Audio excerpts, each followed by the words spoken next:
Unit 7, Lesson 2. Culprits in the Climate Change Crisis.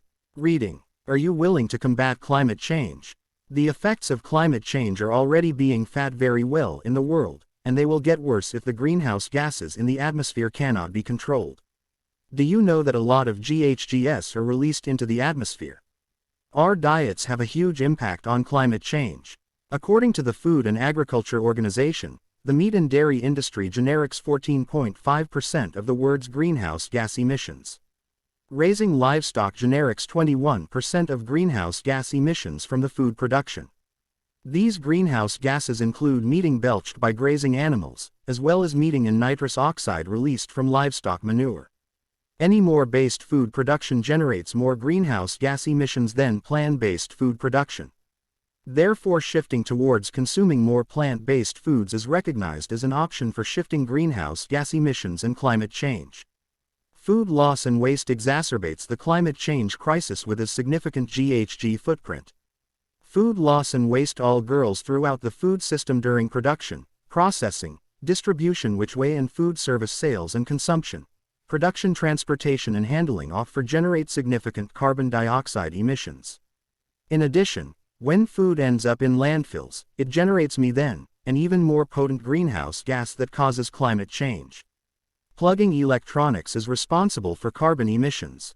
Households use energy for heating, cooling, lighting and cooking. To power our model life, we have been burning fossil fuels, which leads to climate change. However, what we need to care about is when an electrical appliance like an air conditioner is kept in standby mode, it continues to drain energy.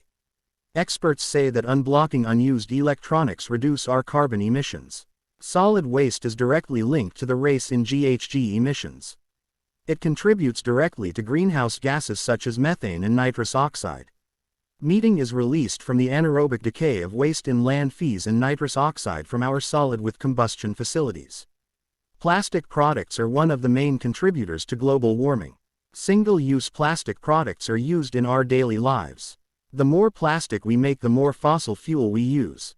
This means that we exacerbate climate change. According to the records, about 400 million tons of plastic waste are produced every year. Scientists say that heat from burning plastic releases powerful greenhouse gases. As our planet is getting hotter, the plastic breaks down into more methane and ethylene, which lead to global warming.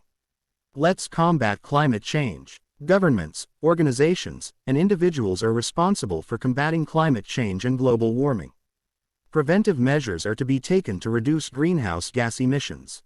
Consider your daily activities and do what we can do to reduce GHG emissions.